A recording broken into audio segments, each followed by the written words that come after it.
जय जिनेंद्र। आज हम नया टॉपिक शुरू करेंगे। थर्ड बुक का लास्ट टॉपिक है कैश फ्लो स्टेटमेंट।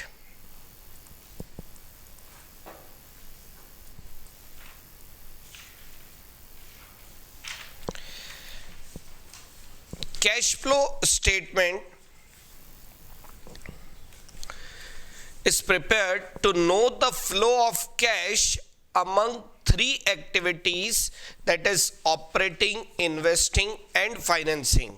आप चाहे तो नोट कर ले, cash flow statement is prepared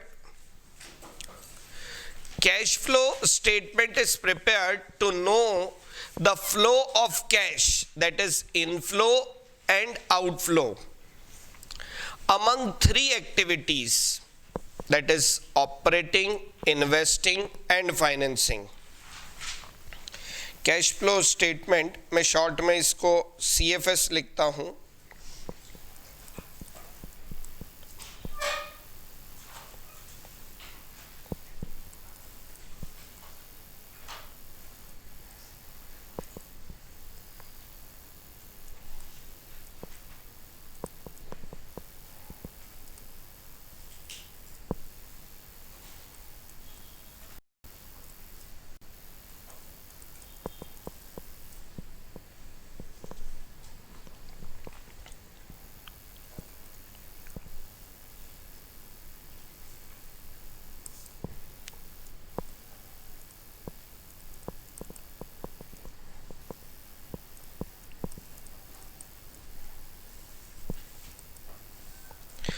तीन एक्टिविटीज के बीच में फ्लो ऑफ कैश रहता है और उसको पता करना, दैट इज ऑपरेशन से हमारे पास कितना कैश आया, इन्वेस्टमेंट से हमारे पास कैश कितना है और फाइनेंसिंग एक्टिविटीज से हमारे पास कितना कैश आया या हमारे पास से कितना कैश गया, ये हम बताते हैं कैश फ्लो स्टेटमेंट में।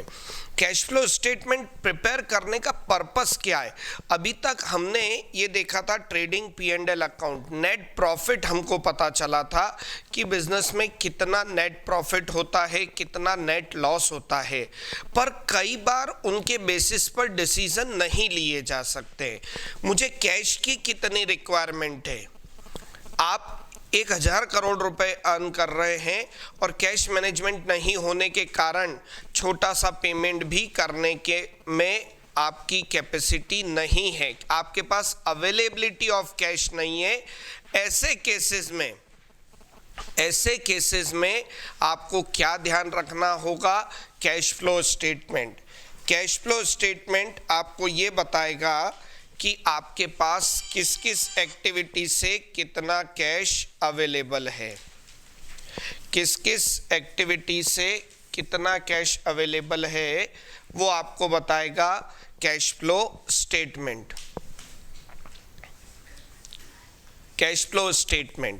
दूसरी बात करें कैश फ्लो स्टेटमेंट नीड, इसकी नीड क्या है? मैंने आपको पहले भी बताया कि कैश फ्लो स्टेटमेंट हमको ये पता चलता है cash management, inflow of cash कहाँ से आया, आउटफ्लो ऑफ कैश मतलब एप्लीकेशन ऑफ कैश और उसका यूटिलाइजेशन आपने किस किस रूप में किया।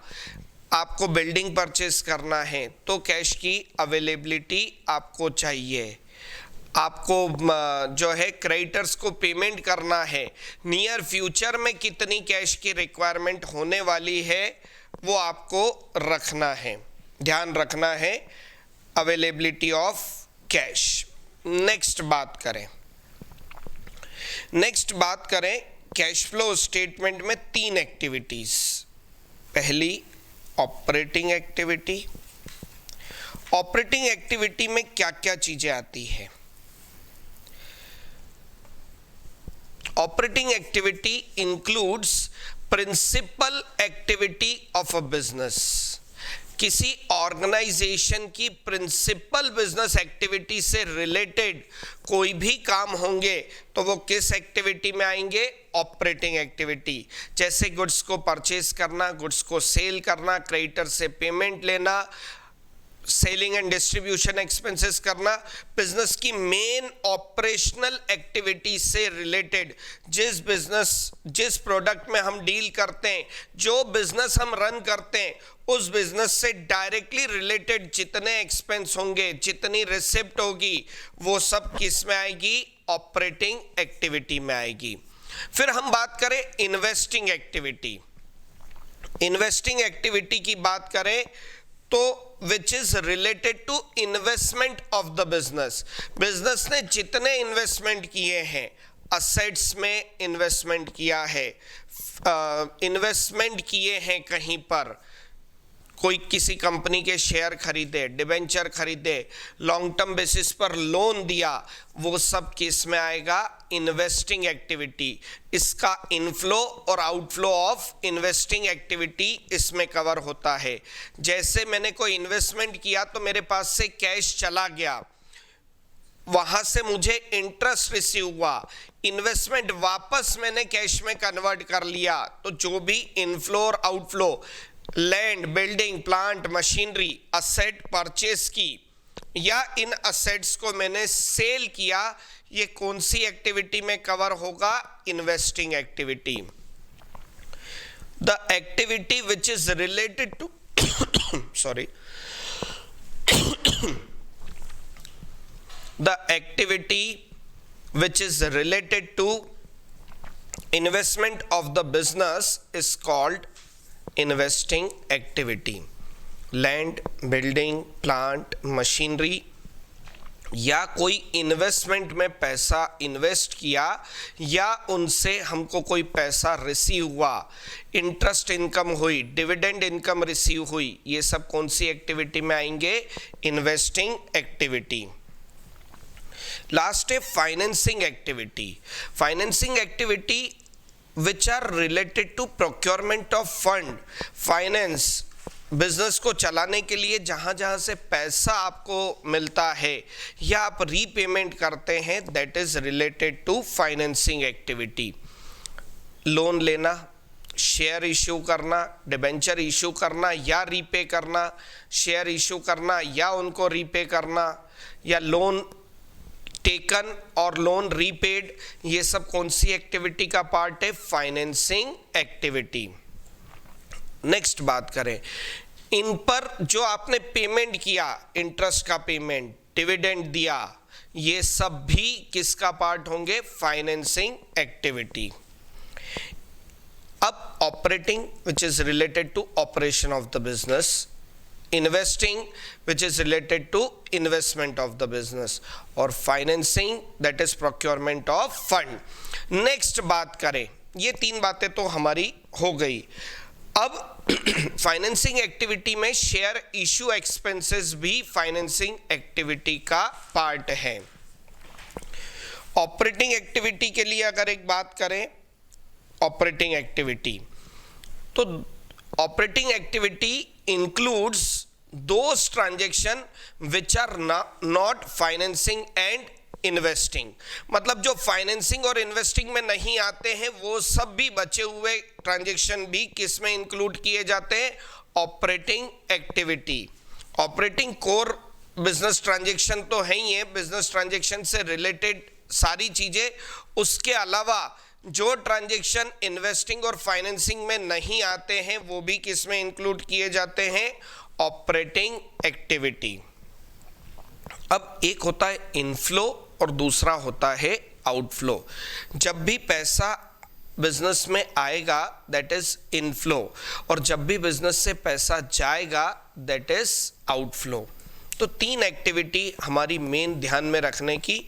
इसके बाद आती है cash and cash equivalents.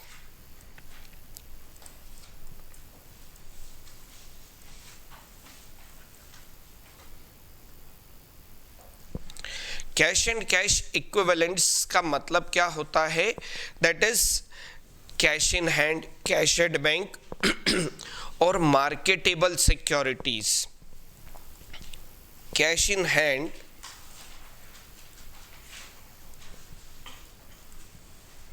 Cash at bank और मार्केटेबल सिक्योरिटीज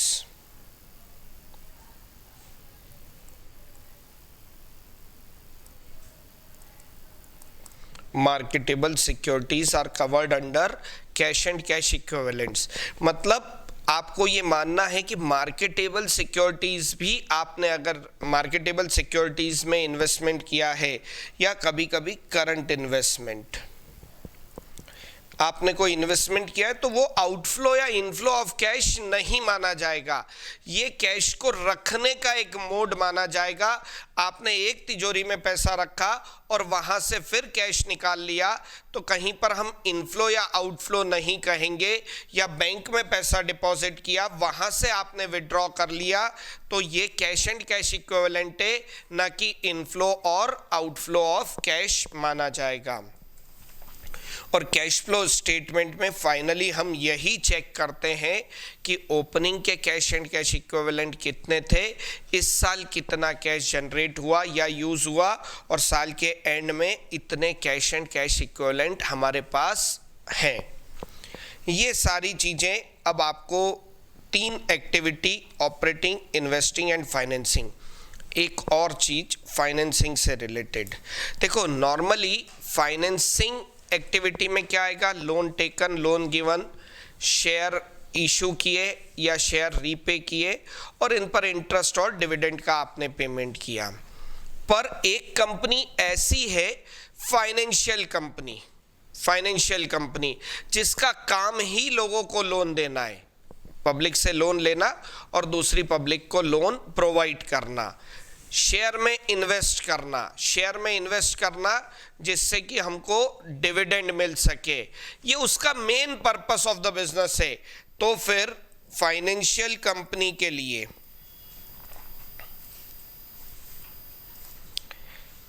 लोन टेकन उनकी कौन सी एक्टिविटी हो गई, ऑपरेटिंग एक्टिविटी। लोन टेकन उनकी कौन सी एक्टिविटी हो गई, ऑपरेटिंग एक्टिविटी।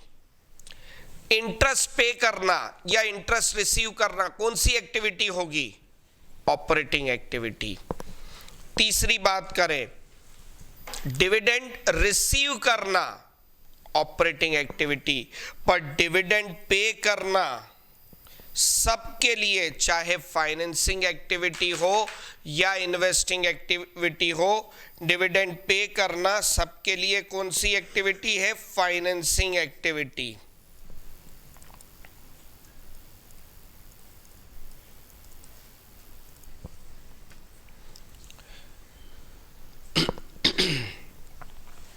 ये हमने समझ लिया।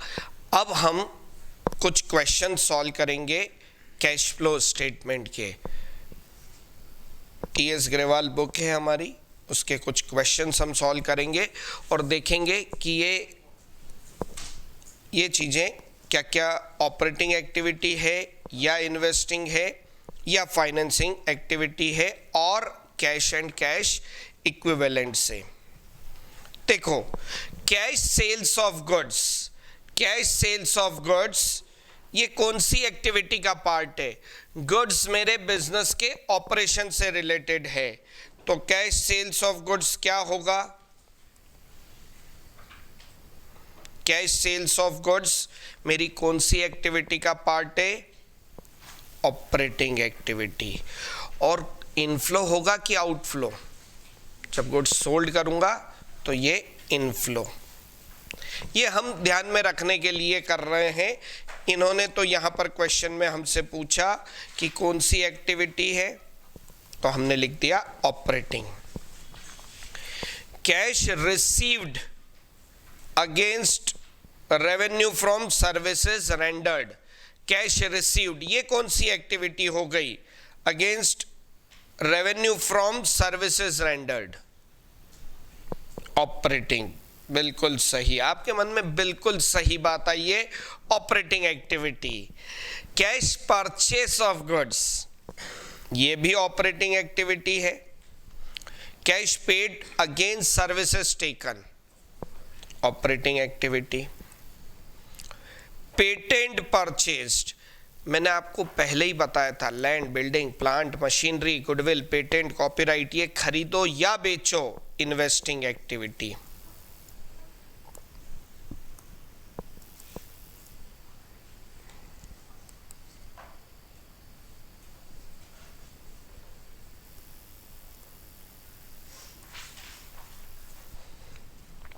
Marketable securities, cash and cash equivalents.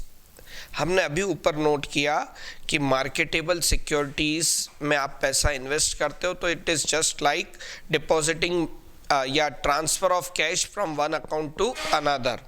Cash and cash equivalents. Bank overdraft. Bank overdraft को कैश एंड कैश इक्विवेलेंट मत समझना, ये हमारी कौन सी एक्टिविटी है? Financing activity. Proceed from issue of debenture, कौन सी एक्टिविटी? फाइनेंसिंग, क्योंकि हमने डिबेंचर इश्यू किए, फंड को रिसीव किया है। परचेस ऑफ शेयर, शेयर खरीदे हैं, इन्वेस्ट किया है पैसा, तो ये कौन सी एक्टिविटी होगी? Investing activity.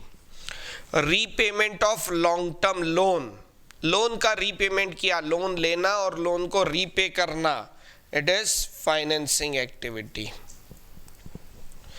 Commission received, commission received हमारे लिए ऑपरेटिंग एक्टिविटी है, बिजनेस में कमीशन रिसीव होता है। Redemption of debenture, redemption of debenture का मतलब क्या होता है? ये कौन सी activity? Financing activity. Debenture redeem करना मतलब डिबेंचर का रीपेमेंट करना, financing. Interest on debenture, debenture पर जो हम इंटरेस्ट पे करते हैं वो भी कौन सी एक्टिविटी है? फाइनेंसिंग। इंटरेस्ट ऑन इन्वेस्टमेंट, ये हमको रिसीव होता है, ये हमारी इन्वेस्टिंग एक्टिविटी। जो इन्वेस्टमेंट हमने किए थे उस पर जो इंटरेस्ट रिसीव हुआ, this is part of investing activity.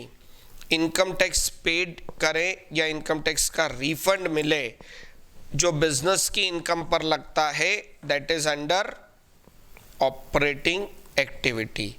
Income tax paid on gain on sale of asset, investing activity.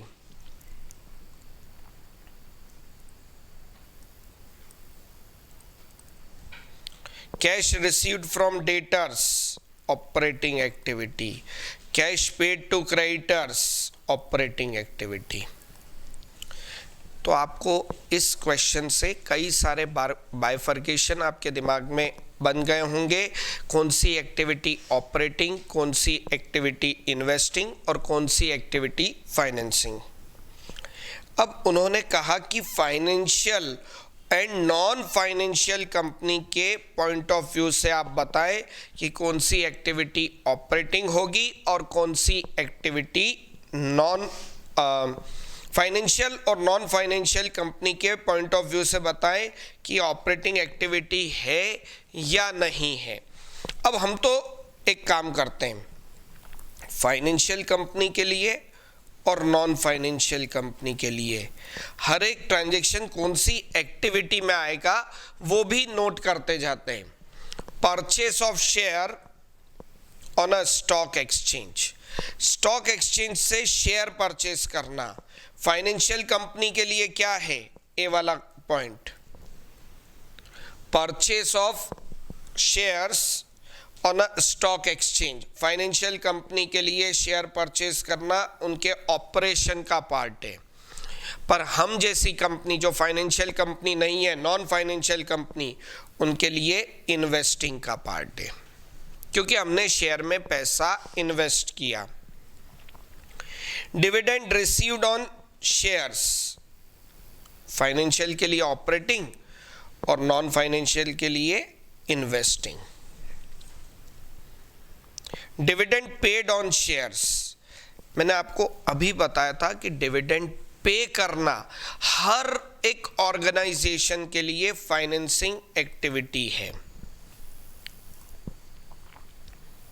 सारे ऑर्गेनाइजेशन, चाहे फाइनेंशियल कंपनी हो चाहे non financial company, dividend pay करना सबके लिए फाइनेंसिंग एक्टिविटी का पार्ट है। Loan taken, loan given, D वाला, लोन गिवन फाइनेंसिंग के लिए ऑपरेटिंग एक्टिविटी है, पर नॉन फाइनेंशियल के लिए इन्वेस्टिंग, क्योंकि आपने पैसा कहीं इन्वेस्ट किया है, लोन दिया है। लोन टेकन लोन टेकन भी फाइनेंशियल कंपनी के लिए ऑपरेटिंग है, नॉन फाइनेंशियल के लिए फाइनेंसिंग है। Interest paid on borrowing, interest paid on borrowing financial के लिए ऑपरेटिंग है और नॉन फाइनेंशियल के लिए फाइनेंसिंग है। तो आपने देखा कि बाकी सारे ट्रांजैक्शन फाइनेंशियल कंपनी के लिए ऑपरेटिंग थे, बस डिविडेंड पे करना उनके लिए भी फाइनेंसिंग एक्टिविटी था, हमारे लिए भी फाइनेंसिंग एक्टिविटी है। और नॉन फाइनेंशियल के लिए 3 इन्वेस्टिंग थे और 3 फाइनेंसिंग थे। Next, state which of the following would result in inflow, outflow और no flow of cash and cash equivalents. Sale of fixed assets, और आप ये भी बताना कि ये कौन सी एक्टिविटी का पार्ट है। Book value 1 lakh at a profit of 10,000। देखो एक चीज समझना, अगर असेट सेल हुई है, चाहे प्रॉफिट पर सेल हो चाहे लॉस पर सेल हो, हमारे लिए ये इन्वेस्टिंग एक्टिविटी है। अनलेस हमारा रियल एस्टेट का कामकाज नहीं हो। अगर मैं रियल एस्टेट डेवलपर हूँ और फिक्स असेट सेल करता हूँ, land, building, plant, machinery, land, building ये सेल करता हूँ या इनको परचेस करता हूँ, तो तब वो मेरे लिए ऑपरेटिंग एक्टिविटी होगी। जो मेरा नेचर है बिजनेस का, अगर उससे रिलेटेड काम कर रहा हूँ तो operating.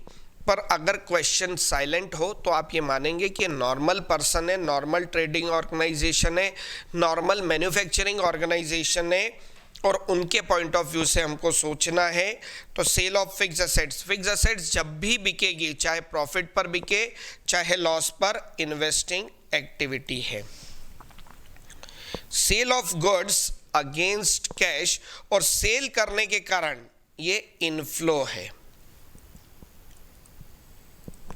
Cell of goods against cash, inflow तो हुआ क्योंकि सेल ऑफ गुड्स हुए, और कौन सी activity? Operating activity. Purchase of machinery for cash, machine खरीदी हमने, इन्वेस्टिंग, और कैश गया हमारे पास तो outflow.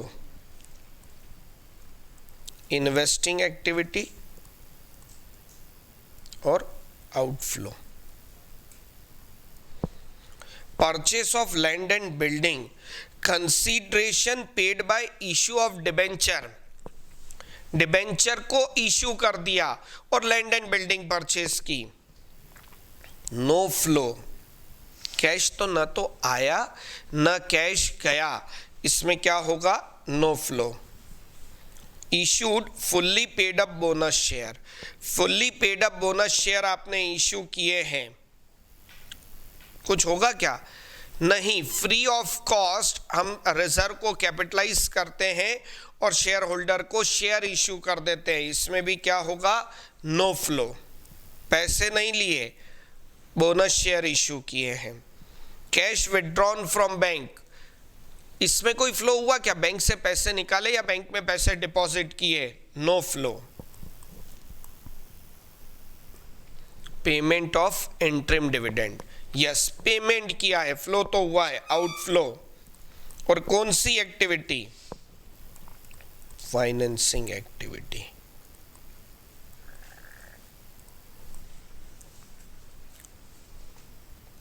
For each of the following transaction, calculate, next question, calculate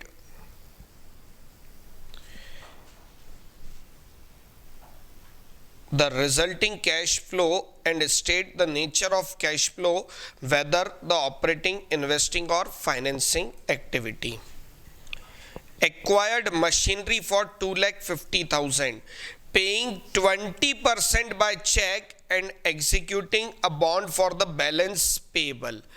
देखो आपने मशीनरी तो 2,50,000 की परचेस की, पर पेमेंट कितना किया है? 20% बाय चेक, चेक से 20% का पेमेंट किया है, तो इसमें 50,000 का ही आउटफ्लो हुआ है।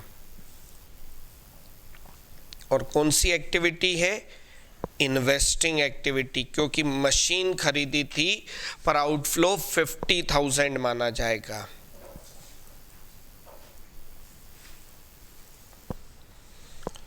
Rupees 2,50,000 to acquire shares in Informa Tech, मतलब कहीं ना कहीं इन्वेस्टिंग एक्टिविटी। 2,50,000 के शेयर्स आपने इन्फॉर्मा टेक में परचेज किए और डिविडेंड मिला है आफ्टर एक्विजिशन। तो पहले तो आउटफ्लो हुआ इन्वेस्टिंग का 2,50,000, फिर इनफ्लो हुआ इन्वेस्टिंग का ही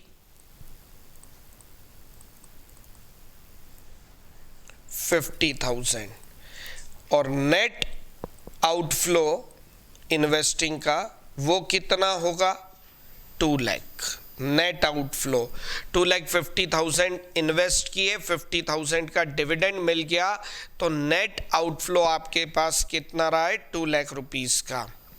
sold machinery of the original cost 2 lakh with an accumulated depreciation 1,60,000। Point समझना, अगर आपको कॉस्ट दे रखी है और accumulated depreciation, तो बुक वैल्यू हमको फाइंड करना है, दैट इज 40,000। 2 लाख की मशीन की कॉस्ट है, 1,60,000 accumulated depreciation है, तो आपकी book value of the machinery कितनी आई है 40,000, और वो मशीन आपने सेल की 60,000 में। हमको कोई फर्क नहीं पड़ता अभी कि उसकी कॉस्ट कितनी थी, अभी हमने कितने में सेल की है 60,000। तो इस क्वेश्चन के लिए हमारे पास इनफ्लो होगा वो भी कितना 60,000, और कौन सी एक्टिविटी का, इन्वेस्टिंग एक्टिविटी का। पर आगे चल के हमको ये ज़रूर ध्यान रखना है कि 40,000 की मशीन हमने 60 में सेल की है, तो 20,000 रुपीज़ का हमको क्या हो गया है, दैट इज प्रॉफिट हुआ है, gain on sale of asset. तो कैश फ्लो स्टेटमेंट में आपको वेरियस एक्टिविटीज़ और कैश एंड कैश इक्विवेलेंट्स के बारे में पता चला, ऑपरेटिंग, इन्वेस्टिंग और फाइनेंसिंग। देखो, अब जो कल हम कैश फ्लो स्टेटमेंट से रिलेटेड चीज़ें समझेंगे, उसमें आपको एक चीज़ का ध्यान रखना है। 3 स्टेप में आपको फ्लो ऑफ कैश के बारे में पता करना है, ऑपरेटिंग, इन्वेस्टिंग और फाइनेंसिंग। ऑपरेटिंग एक्टिविटी से आपके पास टोटल कैश आया या यूज़ हुआ, मतलब cash flow from operating activity और cash used in operating activity, ऐसा ही इन्वेस्टिंग और फाइनेंसिंग। फिर फाइनली हम पूरे साल भर में देखेंगे कि ऑपरेटिंग, इन्वेस्टिंग और फाइनेंसिंग से मिला के हमारे पास कैश यूज हुआ या कैश जनरेट हुआ ओवरऑल सारी एक्टिविटीज़ में, और फिर यहाँ से हमको पता चलता है कि फ्यूचर में कैश मैनेजमेंट हम किस तरह से कर सकते हैं। तो आज इस टॉपिक में हम इतना ही रखते हैं, कल आगे कई सारे कॉन्सेप्ट को हम समझेंगे। तब तक के लिए धन्यवाद।